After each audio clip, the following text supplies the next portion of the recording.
A labubu. We'll cut that out.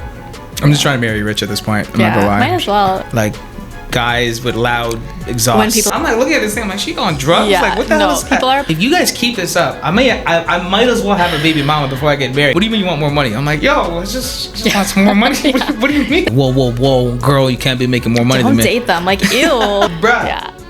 No, but he was Simmer great. down. Wait, what? Hey, it's been such a long time since the last time I saw you. How you been? I think the last time I saw you were carrying one of those. One of them ones from the stores.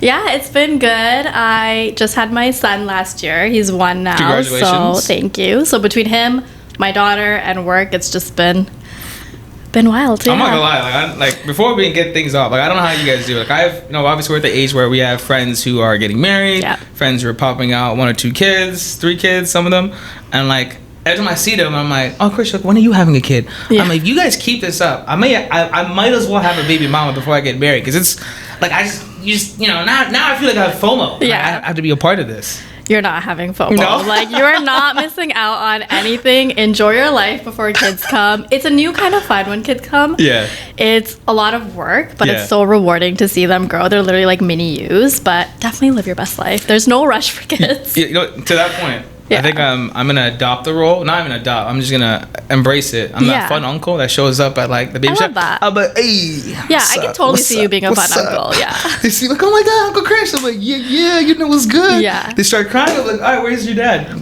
Yeah, that's a good option because you could literally run away whenever you want. They start crying. I'm like, yeah, you know what? You were good. Yeah. I wish I had that option. Yeah, you don't. Yeah, I'm stuck with it for life. It's a life commitment over here. So which I don't mind. So. Yeah, to be honest, like. I think it is worth it though. It's just more so, you know. You'll never meet a mom or dad who says it's not worth it. Not a good one anyway. That's true. Yeah. That's valid. That's valid. I don't think I've ever said I hate my kid. Yeah. So my mom says this to me all the time. I have to call her. I'm like, do you love me still? And she's like, yeah. I'm sure deep down she loves you. Yeah, like, sometimes. And I'm like, damn.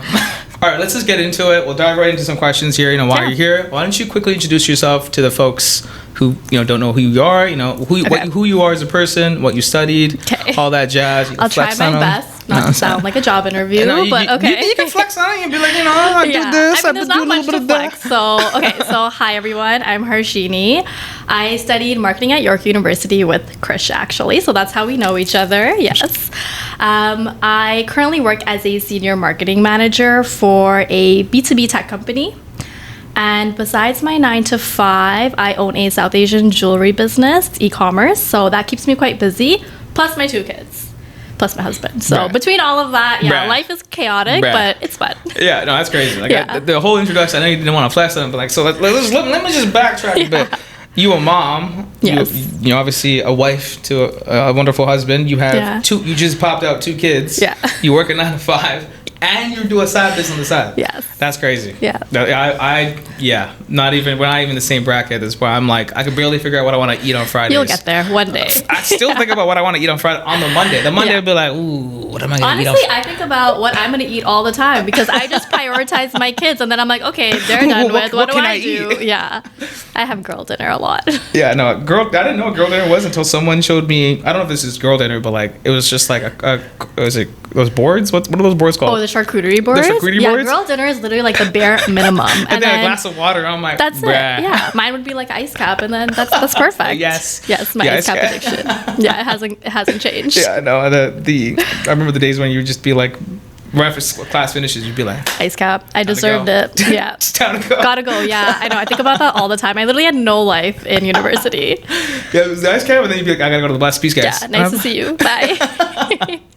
No, I definitely remember those. But, obviously, since we're talking about school and stuff, we went to the same school together, same degree, looking back, just school and stuff, like graduating, walking past that stage, grabbing that very expensive piece of paper. Yeah. I don't even know where that paper is. Me either. No one's ever asked me about it either. It goes to show you. No one's ever verified it. Like, what was the point of that? I don't even ask for it. When we do interviews, I don't ask, like, people lie all the time. Yeah, like, that they got a degree. Like, shit, you went to Harvard? Damn, me too. Yeah, they get those like certificates saying that they got it from Harvard. I ain't say it. But I definitely know what you're talking about. Because I you know, we know it counts people, for something. Yeah, it's like, oh, I did this online. I'm like, yeah, me too. I'm an online But search. did you? No, I didn't. Yeah, so they went up to there. Yeah, they definitely did. But yeah, obviously going back to school. Yeah. Like, did you ever think that you would be managing your own business and where you are in life right now? I'll be honest. As a betting man, I would have 100% said yes back then. If there was a gamble saying, "Hey, would Harshini start her own business?" I'd be like, "Shit, put my tuition on that."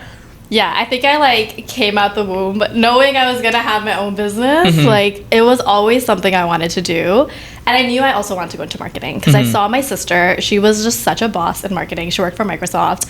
And I was like, I want to do what she's doing. And then I also want to do a business. I just didn't know what I wanted to do. So finding the niche or like exactly what I wanted to do was a challenge. But once I saw jewelry, I just knew like that was it. What a part of jewelry was it? Was it all the Instagram models were like, no, it was. I could do that better. I could do that better. There is a lot of competition. A lot of people think they could do it better. But my point, like when I realized I should focus on South Asian jewelry, is I went to India to get my jewelry for my wedding. And I realized how cheap it was there. So of course in my head, I'm like, there's a business here to buy and resell. So why would I not do it, right? So that's how it started. Oh, wow. So like you just buy, I guess, jewelry, you go back to... So I'm trying to backspace here. So like, would you go on? Do you shop online? Do you make like a monthly trip? Like, what is that? So I don't do business trips to India. Okay. It was just that one trip that inspired everything. Everything, and then I found these suppliers through different means. Contact. I can't tell all my secrets. Yeah, no, but you're good. I found these suppliers. I connected with them, and I just kind of tell them what kind of pieces I want. Yeah. They know what kind of jewelry I'm looking for. Like I really try to look for unique pieces, and I have really good relationships with a lot of my suppliers, and it kind of just stemmed from there. So I'm not gonna lie, it just sounds like when you sounds easy. That sounds easy. I went there, I saw it, it's dope. Yeah. Good business model. Called some boys up, got some vendors in. Honestly, that's what it is. Like people think the start of a business people think is hard. Yeah. It's for sure, keeping it running that's the hard part. It's easy to start. Yeah. And so while you started, like when you started doing it, did you feel like this is something that you could do long term? Or is this actually, that's more of a spicier question for next time, but I want you to marinate on it. Okay. We'll keep that thought. I don't know if you know where I was going, but just. Yeah, okay. Just marinate on it. Okay. And then, I was just looking, since coming from that, school's finished, you definitely didn't see yourself doing what you're doing right now. Yeah. Did you, when you started doing the actual, the side hustle, obviously kids were on the way as well. Yeah. Obviously you're juggling a lot of faces at the moment. When you got your first big payout, like people are buying jewelry, they're spending bands on there. People spend a lot on jewelry. It's not $100. It's not it's a hot band. Yeah. So when you made your, to clarify, guys, this is imitation jewelry. It's not like real gold. That's to change everything, actually. Which is still less expensive. But let's say someone spent a lot of money. Okay. Right? How did that make you essentially feel? And essentially, did that make you also feel like this is something you can do long term? In terms of how it made me feel, like I would just be happy, but I was like, okay, great. This is like my next goal. Like I want to surpass this for my next sale. So it was just another goal for me to reach. And then, you're just moving the finish line even further. Yeah, exactly. Yeah. It's never enough for me. I'm always like, what's next? And in terms of, like, I've always been like that. That. It's like a motor. I don't actually stop. I've never stopped. So I don't plan to anytime soon. But in terms of if I could do it long term, I think I can. Okay. My husband always pushes me to scale it. It's just time. So I think that's what's stopping me right now. But I do want to get to a place where I have enough time to focus on it, maybe more than just like a part-time gig. So eventually I'll get there. Do you feel like, what's stopping you from making that leap right now? I think I'm a very secure person, so I like the security of having a 9-to-5. And I also feel like I can scale it without maybe dedicating it to it full time. So just simply by like hiring someone or outsourcing some of the work, which is what I do now in terms of like even ads. So yeah, for now, I think I'm comfortable having 2 jobs. Eventually, I would like to make the leap. To make it full time. Yeah. Honestly, though, I'm not gonna lie, because like like when I see people running their own business and like right after school and just, you know, obviously doing their thing right now, I think for a lot of us is like, you know, what made you get into it, you know, and are you going to do this full time? That's everyone's first thought is like, is this a passion or is this something that, you know, you're going to pursue this full time? And for a lot of folks, and obviously you included now, everyone's like, if I don't have a security net, I would run at it as fast as I could. Yeah. That's 100% but I guess, true. you know, obviously living in Canada, we're like, you know. Yeah, and I have 2 kids. Yeah, it's just a lot. Them kids. I have a lifestyle I need to maintain that I might not be able to. Them kids are different, you know? Yeah. Like, kids are expensive. I think having both options gives me a lot of flexibility to do so many of the things I enjoy right now.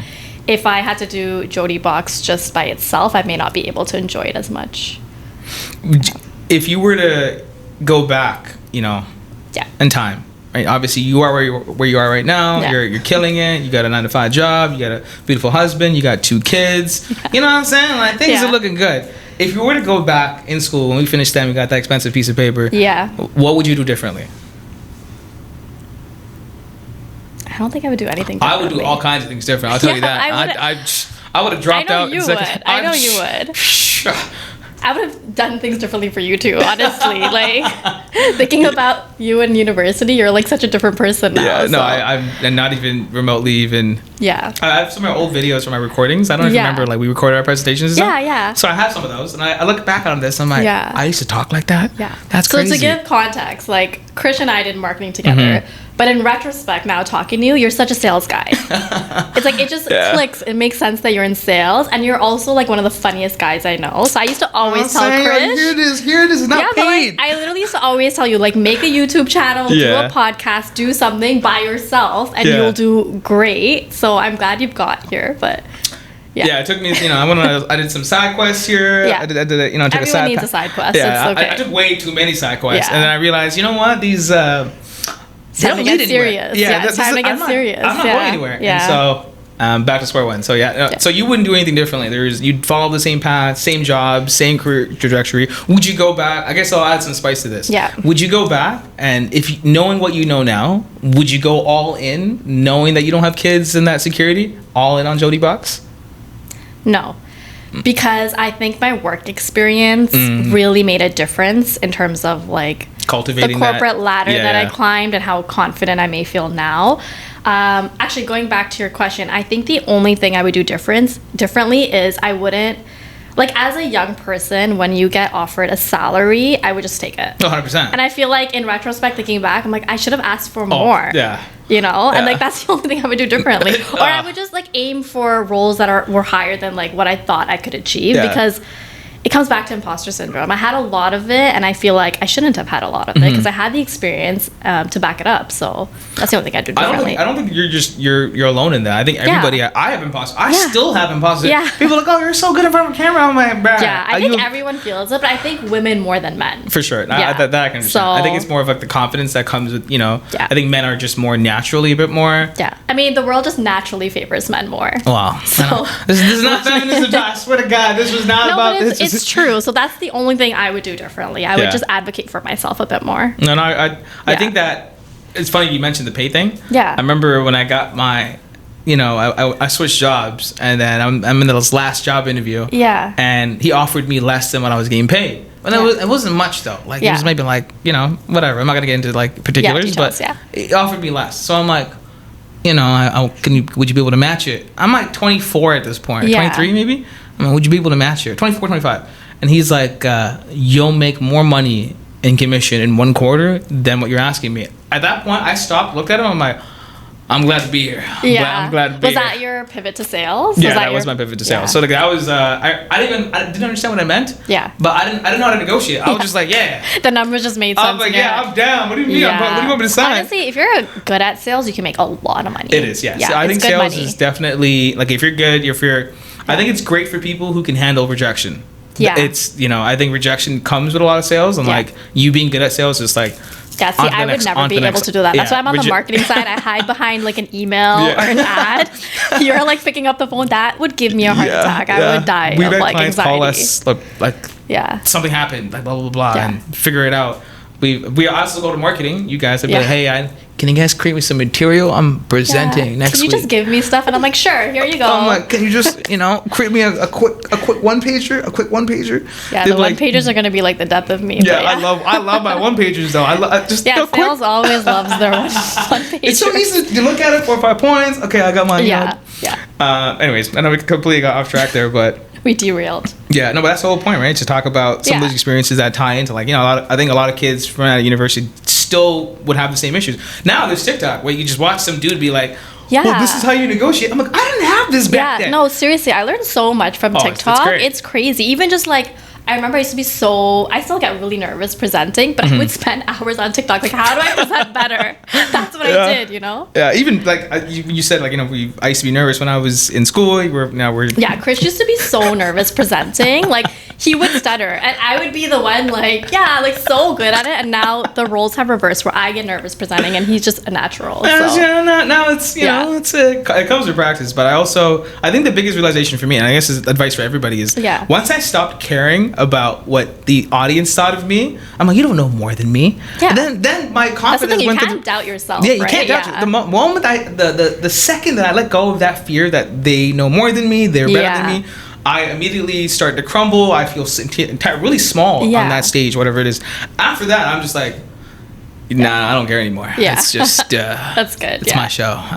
Even if I sound dumb, I'm like, I'll be over it. So they won't even remember it. I'll walk out this door. I'll never see you ever again, and we're good. That's exactly it. We're good. Yeah. Even negotiating, I'm sure kids now can negotiate their salaries, but when I was 25, it's nerve-wracking. It's nerve-wracking, especially when you're like, you just want the job. Yeah. What do you mean you want more money? I'm like, yo, I just want some more money. What do you mean? Like, it's okay if you say no. Yeah. But the worst they can say is no. That's it. I know, so might as well ask. It's never just a no. It's always like, they give you a look. Like, I'm like, whoa, why? They make you feel like you shouldn't be asking for right? more. I'm like, dude, it's tough, dude. Yeah.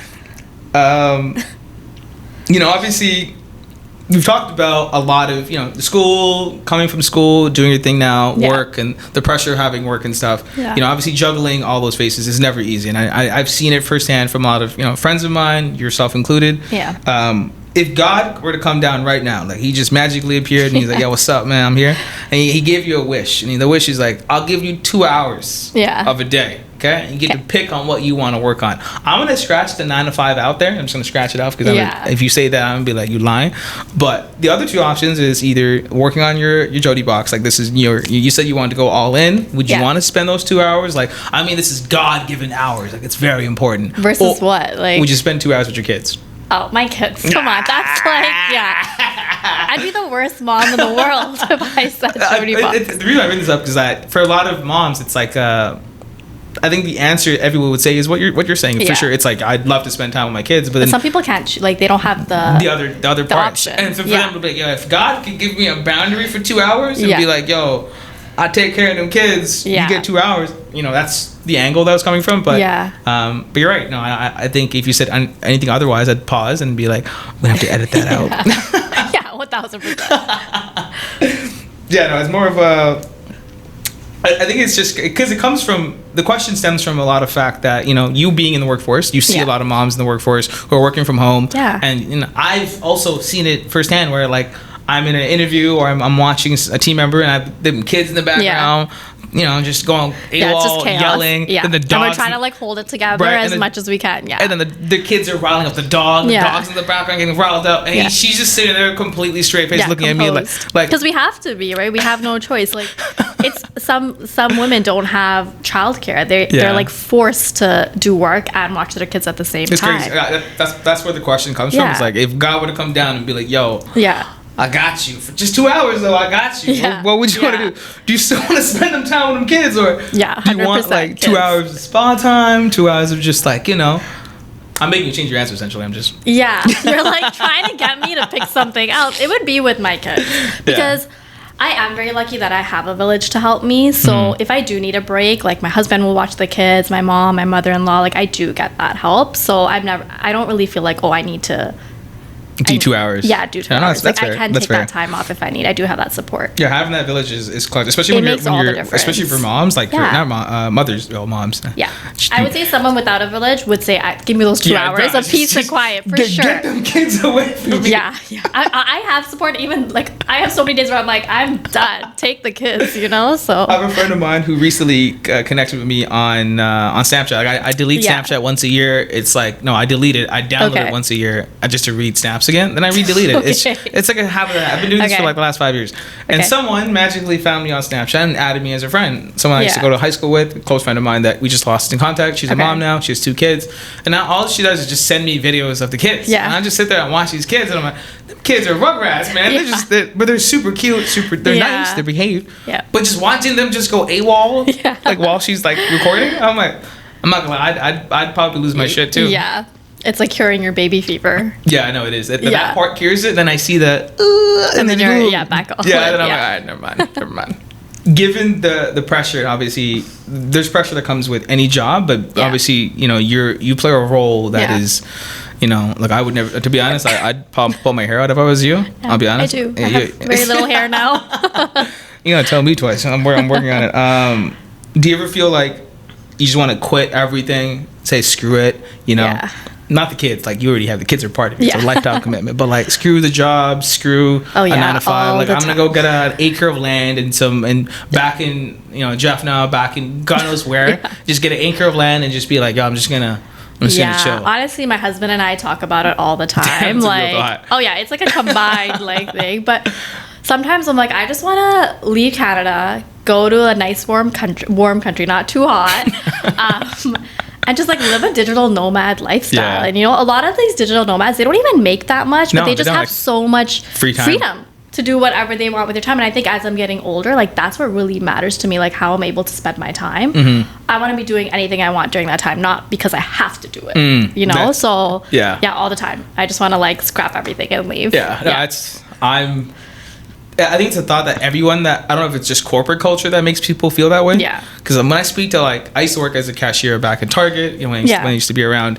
And that's where I switched from finance to marketing. And it's only because I like talking to people. I realized, you know, I'm good at math, but, you know, talking is more of my forte. Watching these, like, you know, watching people travel and just doing their own thing as a nomad, I sit there and I'm like, bruh, like, I want to do that. Like, I'd rather enjoy speaking to strangers at a random bar than, you know. And there's so many experiences. It's just, like, so cool. Then you hear from their perspective, like, oh, I lived here for this long. I've done this. I've eaten here. You should go check this place out. Then you're like, man, I want to know what's, like, your experience. I want to watch There's just, like, so much magic in the world, and we're kind of stuck here doing this 9 to 5. And it takes a lot of guts to say, okay, I'm going to call it quits with the stable income and all of this and go live somewhere else or, like, travel for, like, a year or whatever. Yeah, no, it's... But it's like, I feel like it's something like everyone should do once in their lifetime, you know? I wish I did it when I was younger. Yeah, me too. Because now it's like there's so much baggage. And now it's like, Guys, I remember I've met coworkers, people at workplace, even clients. They were like, I traveled for a year. Yeah. You know, the fun facts, the introductions for all managers when they join a team meeting? So cool. And then one of them was like, I speak Korean and I lived in Korea for a year. And you look at her and be like, you haven't stepped outside of like... New Jersey. Yeah. Like you never think that this person is like a nomad. She's like, I traveled for a whole year after I graduated. So cool. I'm like, in my head, first thing comes to mind. You know, where you get the money at? Like so that's another thing. Not everyone can do that, right? Yeah. That part people don't include. Like I'm like, those guys just travel out of university. I'm like, I had to use that money for tuition. Like, what did you use it for? What? How did you even make money? I know. Anyways, I'm not gonna expose people's scenes, but that always comes to mind because, like, you know, people just quitting their job and traveling. They're not, you know, if you worked enough, for sure, you have savings, but like, you graduate and you just, I'm out, peace. And I'm like, yo. But some people, you know, maybe their parents covered their tuition because they were fortunate enough, and then they just saved everything. You know, them lucky kids over here. Nothing wrong with that. It's just. Like as a parent, you want to provide for your kids, but I am very jealous of you guys. You know? I can still be upset. I can still genuinely be My upset. feelings are valid. The whole quitting thing, like it's.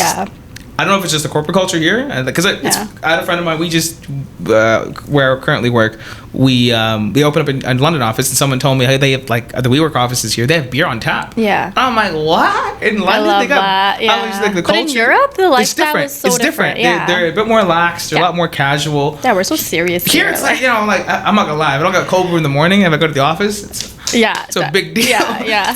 I'll be very upset. Yeah. If I get there, the machine's broken, I'm like, I'm going home. I will go home. And obviously, we're coming to a close here. I do have two things. I actually have three things to end off with. One is more of a question that, involves more of your husband. Okay. And the other is a lightning round where I'm just going to ask you a bunch of questions. Okay. First thought. Like, no filter. First thought. I'm scared. Yeah, first thought. Okay. Some of these are pretty fun. I'm not going to lie. Okay. Some of these are, and then the last two questions are more so one for the audience and one for yourself. Okay. So I guess the last question is like, when you obviously you married your husband, you guys are doing well for yourselves. You have two kids. He's obviously the man of the house, all that good stuff. And I see the face. He is the man of the house, yeah. Whenever you make a big sale, like, it's them dollar signs pop up when it goes through and you feel good, you're like, yeah. And he walks through that door and says, hey babe, like what's there to eat? Like, yo, whoa. Like it's all on lower me. the tone when you talk to me, boy. Like I run the show.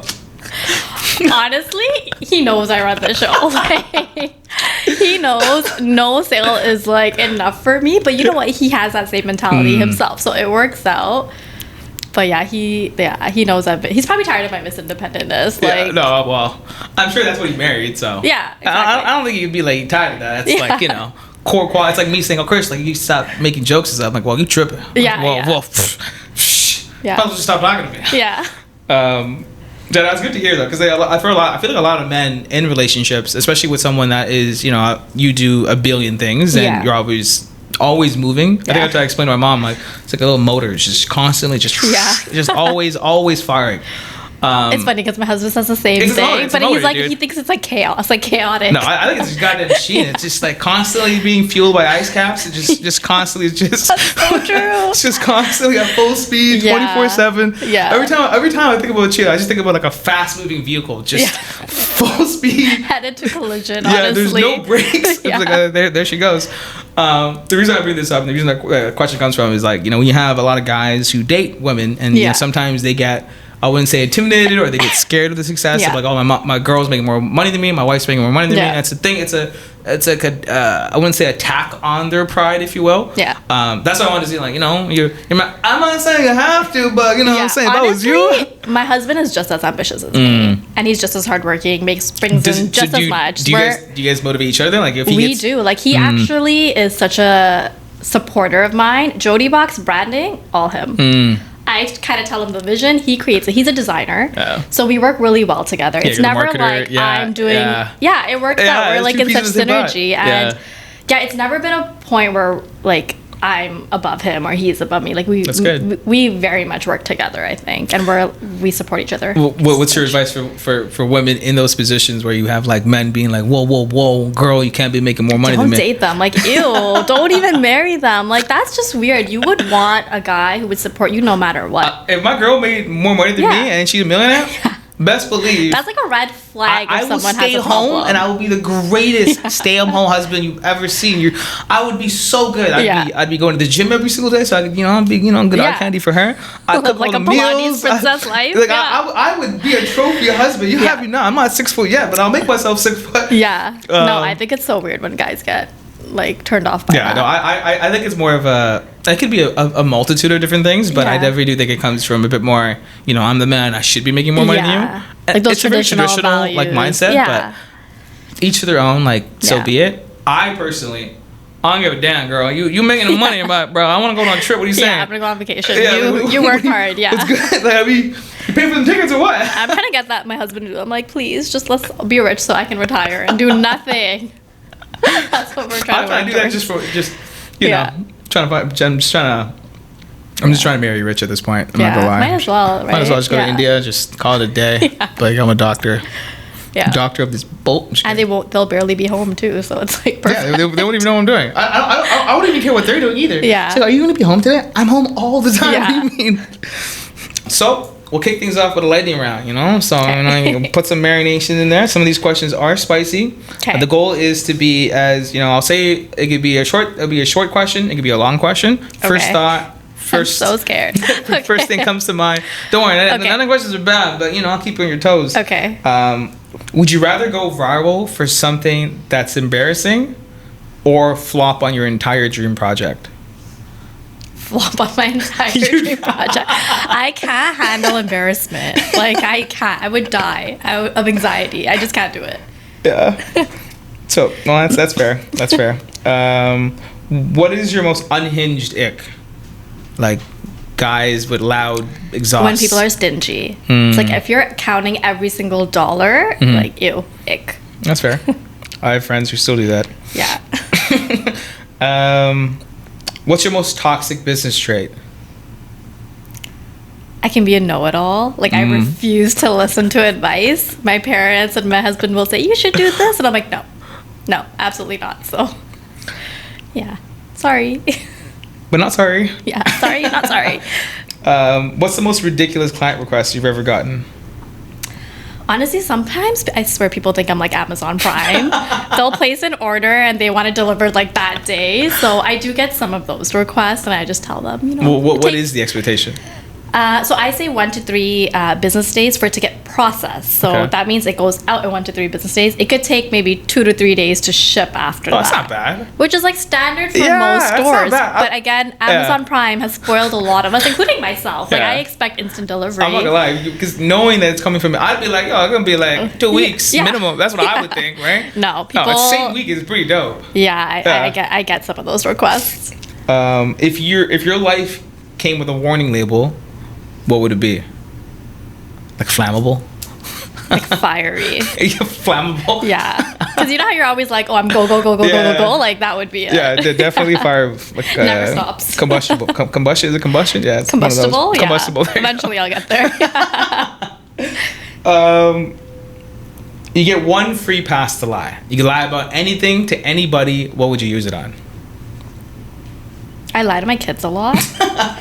That's fair though. That's fair. Like most kids, they just want to watch TV all day. So I'll say like the TV's broken, or I threw out the iPad, won't have it anymore. You gotta create a system where you can use it without an excuse. There's no system with kids. Well, for example, I think I watched this video of this dude would be like, Yeah. If you don't go to bed by 9, the monster's gonna come out of the TV. Oh no, I've tried all that. It's gotten to a point where like I bribe my kids so much or say things like that my daughter will just be like, fine. Let it come get me. Oh my god. That's fine. Let's see what happens. And I'm like, oh my god, what have I done? So well, it comes from somewhere. So you just say fire yourself. Yeah, she definitely gets it from me. 100%. So it kind of makes sense. It's like me battling with my teenage self. Sometimes she's only 4, and she's already a teen. I can't even imagine when she gets a teenager. We'll have another interview when she becomes a teenager. I'm like, so how them kids? What's the update? Yeah, how them kids? It'll be like she hates me. Well, she's going through it. Cool. And to end things off, I have 2 questions. Okay. Not 2 questions, but I guess they're questions. Okay. What's the best advice that you've ever received? That's one. And what's the best advice you'd give to people, or to myself, and people who are just jumping into any industry, being a business owner? What would you say? Okay, when it comes to advice I'd give someone who wants to start a business, I would say don't overthink it. Don't wait for something to be perfect. Just start. Because I think those revisions and the learnings you get once you start, you can incorporate it anytime. It's taking that leap to actually start something that takes the most time. Like, people are so scared to hit the trigger, and I would say just do it and figure everything else out after. No, I agree. I think it was Crystal. I forgot. It was a podcast I watched recently. Yeah. He said the magic is in the work that you're avoiding. Yeah. Yeah, and it's essentially the work that you don't want to start. Yeah, like people give me so many reasons, like as to like, I want to start this business, but X, Y, Z, and I'm like, just start it and then figure it out later, right? I think everyone's biggest fear is that first impression, right? If I don't do well, they think it's gonna fail right away, and it's gonna fail right away. Everyone's gonna laugh at me. Yeah. Like it's a. I actually mentioned this a few months ago because it was our 5-year anniversary at Jodibox. When I first launched Jodibox, it was COVID. And I launched, COVID happened. I had literally like no sales for 6 months. God damn. It was, would get one once in a while, right? And I was like, what did I do? I remember even like my parents would be like, oh my God, like what happened? Because I literally filled their house with all the stock, right? Now you're stressed about how I'm working on it. I'm stressed because I'm like, I really put myself out there. This is crazy. And then, but I just kept faking it. Like as if I was getting sales and I was doing really well, and just kept up the branding and I would say like perception that I was doing well, and it started picking up. And now it's got to a place where it like runs itself. But I had that moment where I was like, this is failing, but you kind of got to get past it. This is for 6 months, right? For 6 months. Yeah. Until the restrictions lifted, weddings were back on, and everyone's like, I want new jewelry, Yeah. I want new clothing. And I was like, oh, business is booming. I think the timing worked out perfectly then for you, because like the moment that timing was pretty crappy in the beginning, but the it worked setup out. For, because all those weddings were postponed, right? Yeah. So all of those then it was like, oh my gosh, like it was like sale after sale, wedding after wedding, and it was great. Cool. So, and the second question is, what's the best advice that you've ever received? Okay, I think about this often. Yeah. So I have this one manager that I absolutely love. Okay, and I still reach out to him all the time. Like, we're really good friends, and we worked at a company. He actually took me to 2 companies with him, so we worked really closely together. And I remember the first company we worked at. It was a very junior role, and I was in meetings with C-level executives, and they wanted me to do something. I can't remember what. It was like a campaign, but it didn't make sense. The data didn't make sense. The numbers didn't make sense. And I kept saying, why do you want to do this? Like, it literally makes no sense. And at that time, I just wanted to be known as that person that was like logical and right. So I kept pushing it. Like, I was like, no, we shouldn't do this. We shouldn't do this. And I remember he like scheduled a meeting with me, and we went to a meeting room, and he sat me down, and he's like, Harshini, I'm going to have an honest conversation with you. And he said, you're great at what you do, and you know what you're talking about. And what you're suggesting is completely right.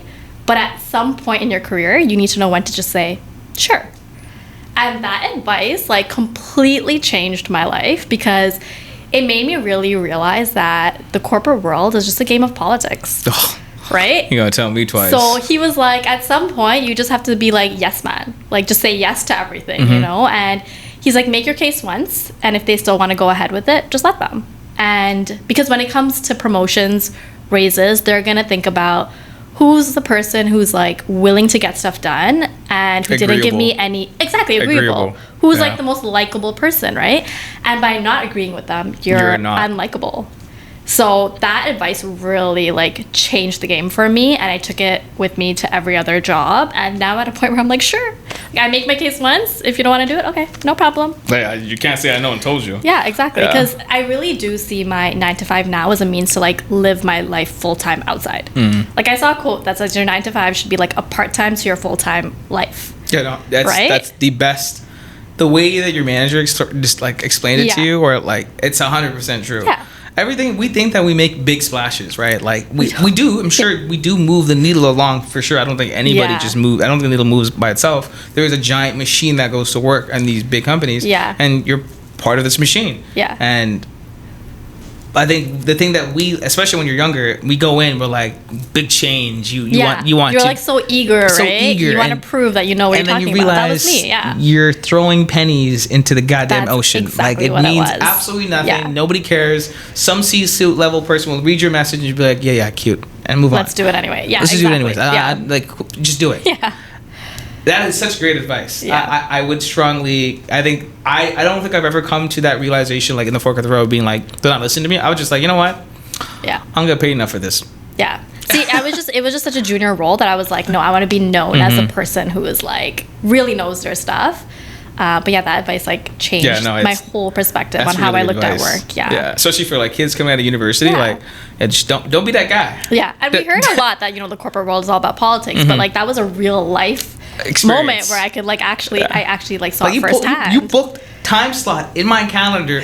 Pull me aside in a separate he was meeting. like basically like save your breath. Yeah, like bruh, like, just to tell you, bruh. Yeah. No, but he was great. I tell him all the time. I'm like, that advice changed like literally the trajectory of my career. No, that's great advice. I wish I think that advice, either someone tells it to you or you come to the realization. But it's like often too late by then. It's too late because you've already battled some fight. You got into someone else's bad side. You're already unlikable at that point, you know? Yeah, that sounds like a lot of people that I know, and me included. I've done this. I've done it multiple times, to be honest. And then I realized, you know what? It's just not worth it. Yeah. I'm good. I'm good. If the ship's burning, I'll just be like, I said it was burning. That's exactly it. I tried. We're all gonna die. Cool. But like, just saying. Yeah. Don't come for me saying, I know this team didn't tell us. No, I said this was a terrible idea. No one listened. Yeah. That's on you. Cool. Well, that wraps up the episode. I really appreciate you coming on. Obviously, appreciate you having me on. It was fun. It was good, right? Yeah. Say people you're interested, you want to come on, shoot the shit. Yeah, honestly, it's so much fun. Like, do it. Yeah. I didn't pay her for this. It's not sponsored content. This is not sponsored. If you're scared to come on, I would say just start. Just do it. Well, on that note, see you guys next week.